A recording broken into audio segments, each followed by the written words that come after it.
Halo bos, selamat petang saya Wempang. Hari ini kita kedai pun ada masuk yang kereta ni. Murah termarket. Tahun 2017, Toyota Innova 2.0 G-Spec G-Spec harga jual 57,800. Sekarang market masih jual 60 lebih lah. Tapi kita dapat yang ni customer trade in punya. Original cat lagi ya. Boleh nampak yang punya cat mereka balik masih baik lagi. Boleh nampak bumper depan ada sikit celah-celah. Okey. Boleh nampak sikit celah-celah. Tapi dia harga jual 57,800. Baru punya stok, baru punya harga, lagi murah. Okey, kalau full loan bulanan anggaran 900 lebih ikat bank.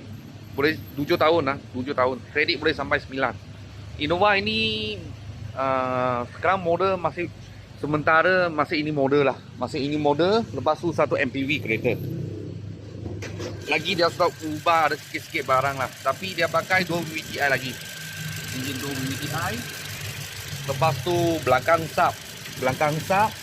Dia punya fan dia pakai dia punya enjin, pakai built-in tarik.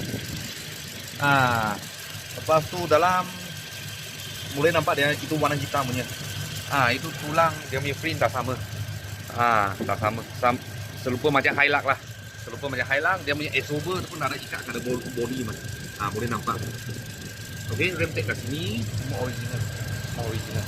Panel original. Depan punya molek pun original juga. Dia punya skru semua tak pernah buka. Harga jual 57,800. Dalam punya condition memang cun-cun. Memang cun-cun Sebab tadi saya ada tengok dalam original punya stiker. Kalau saya spray cat, ini akan hilang, kompom hilang. Nampak? Dalam macam ni.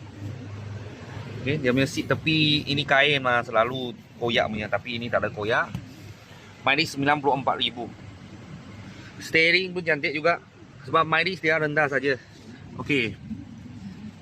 Paling senang koyak punya ini. Sebab you selalu tarik kereta dia sini ada satu kain. Macam sofa lah. Tapi you selalu tarik dia ini kompom koyak. Tak ada licin, tak ada celah-celah, tak ada apalah. Okey, dalam macam ni. Dia ada eco mode, power mode. Dashboard semua cantik. Belakang macam ni.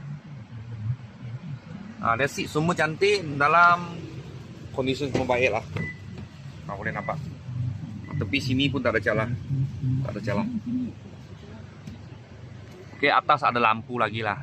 Ada lampu, aircon sejuk. Belakang masih macam ni.